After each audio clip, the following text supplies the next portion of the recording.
Hello my dear Armenians, these are the news from Western Armenia, especially for you. New Year message by Western Armenia's Foreign Minister, Lidia Markosyan. Western Armenia Weekly released its 150th issue. Artsakh Council calls for national unity. Strikes hit Tel Aviv. Israel attacks Lebanon. Israeli strikes on southern Beirut. Iran threatens to close Strait of Hormuz.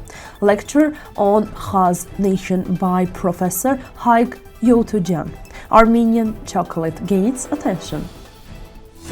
Dear compatriots, we celebrate the new year in March at the Renewal. I wish the Armenian nation a beautiful holiday. This ancient tradition is also celebrated in many Middle Eastern countries, and we send them our greetings. It is a moment to unite, discover ourselves, and continue our traditions. Western Armenia reaffirms its path, preserving our history, values, rights, and strong will to exist on our ancestral lands.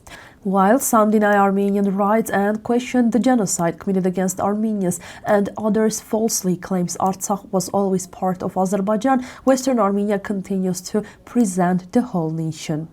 The loss of our territories, Yerevan, Artsakh, and especially Western Armenia is part of a policy aimed at dividing and destroying our nation. I call on a nation to reject false comfort around Eastern Armenia and become citizens of Western Armenia. At a time when international law is violated by force, Western Armenia stresses its importance and supports the role of United Nations.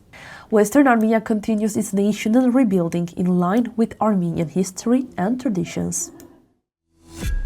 The 150th issue has been published with historical, cultural, and current topics.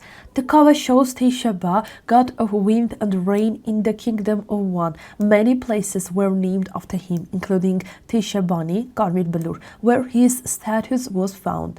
The issue includes a decision on Hrant Dink and the 106th anniversary of Western Armenia's independence, a new periodical from Constantinople, a tragic case of a war hero's family in need, clashes in Aleppo affecting Armenian communities. Available online in several languages. Recent developments raise concerns about loss of homeland and weakening national values. A new council aims to unite displaced Artsakh Armenians, address their problems, and support state structure in exile. It calls for unity among Artsakh Armenians, Armenia, and the diaspora. Artsakh people value peace but cannot accept division. Their rights and history remain an international issue. The Council is ready for dialogue and believes a stable future can be built together. Military actions in the Middle East continue to grow. Iran has launched new missile strikes against the Israeli regime, and some of them reached Tel Aviv, causing serious damage in the city. According to the latest reports, there are injured people and, according to some sources, also deaths. Israel responded with strikes, including in Lebanon. The situation is highly tense and may escalate into a wider regional war.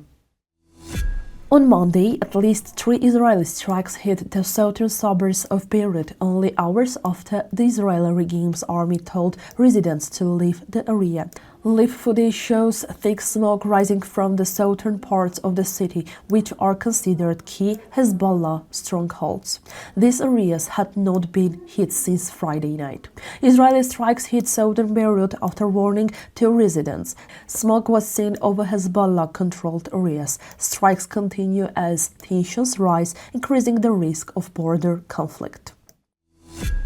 Iran has said it will fully close the Strait of Hormuz if the United States attacks the country's energy infrastructure. The Iranian armed forces made this statement in response to threats from U.S. President Donald Trump. Reports say Washington gave Tehran 48 hours to restore navigation in the strait, which has remained almost closed since the military operations that began on February 28.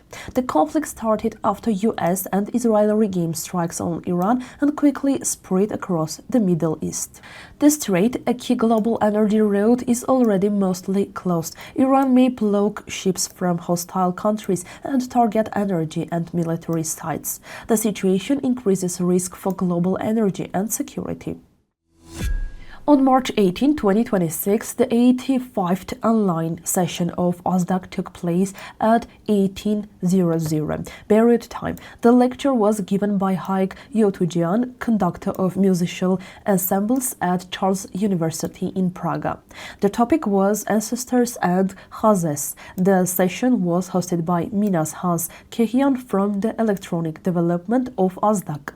A lecture by Professor Hayk Youtudjian in Prague discussed the history and the use of Khaz nations in Armenian church music. He presented research, ancient chants, and unresolved elements of the system. The lecture ended with a Q&A and is available on YouTube. A new dessert called Armenian chocolate combines dark chocolate, walnut, khadaiv, and pomegranate. It offers a unique taste and may become a new symbol of Armenian cuisine, prepared by layering chocolate, walnut mixture, and khadaiv, and then cooling before serving. If you have any questions or want to learn more, you can visit our official link. Thank you for watching. See you tomorrow.